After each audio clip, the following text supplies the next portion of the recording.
Does ADHD exist? The question, does ADHD exist, is a wonderful question. That can be answered at so many levels. At the deepest level, of course, it does not. At the deepest level, we don't exist. At the deepest level, you don't exist, and I don't exist. At a more superficial or form level, it's quite possible that someone's beliefs will take them into a set of behavior patterns which can be identified as ADHD. But that's all it is. It's not an illness. It's not a disease. It's not something that needs to be medicated. It's something that we have had a lot of experience with over the years.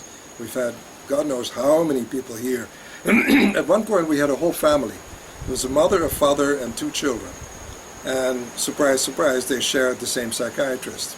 Every single one of them was ADHD. Every single one of them was a medication. And when they came here, within a week they were all off. It's simply not true.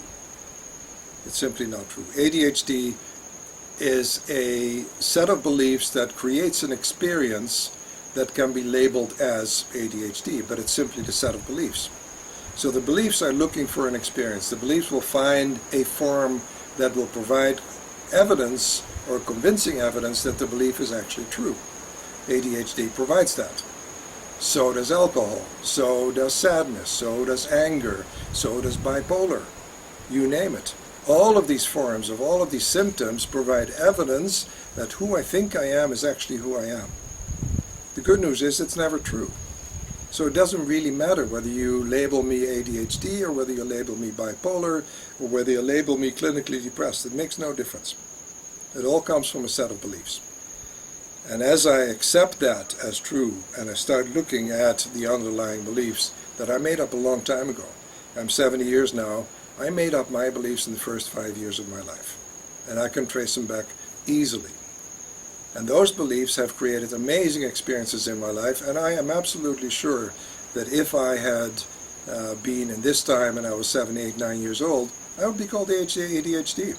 I couldn't sit still in class, I fought with everybody, I was a nuisance, I spoke up, I whistled in class, I made strange sounds apparently, so I've been told. I was kicked out of every class, ADHD. Now thank God I don't live now. Thank God I'm not 8 years old now, because they would have medicated the hell out of me.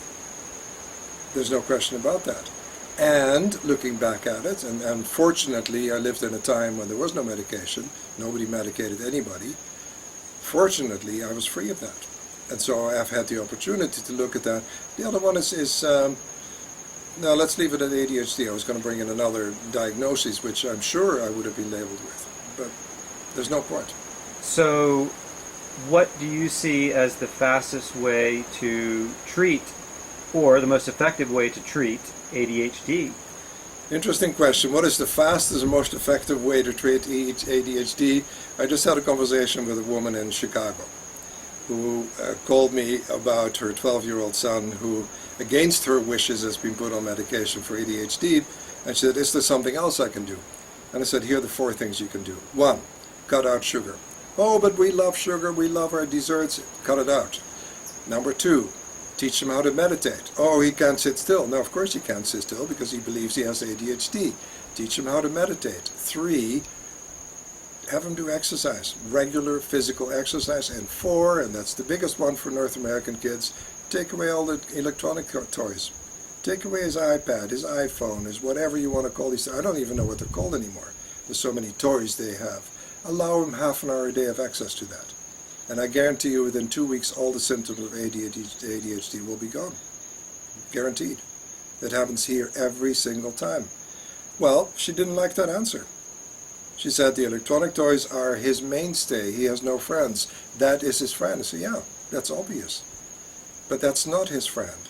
That is a friend he made up because he doesn't trust his real friend, which is his higher self. And he's going to have to learn. You, as a parent, are going to have to teach your children how to access that. How are you going to teach that? By learning it yourself first. The parents don't want to do that work, or they simply don't have time. Most parents now are working 2 jobs. They come home at 5:30, they have to make dinner, or they put something in the microwave, they pop it together, they watch TV, they have a drink, and they go to bed. People don't have time, they say, but in truth, of course, they do. So through your experience, how does this play out with kids who get on these medications over the rest of their lives?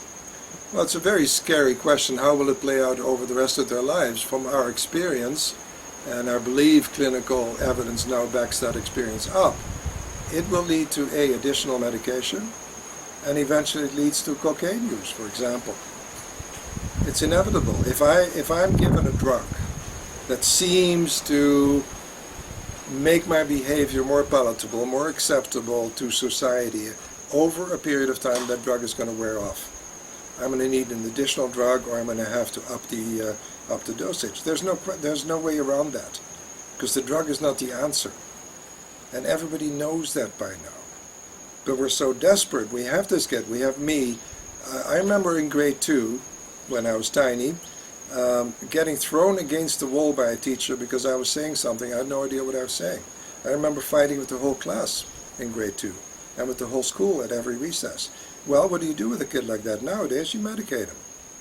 And once he's medicated, the next medication is around the corner. None of them will work. None of them ever work.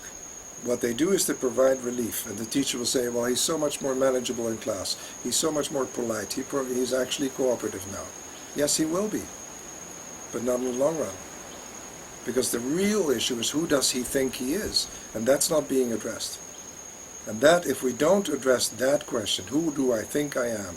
If we don't address that question lovingly and with a commitment to transformation, there is not going to be an answer in pharmaceuticals.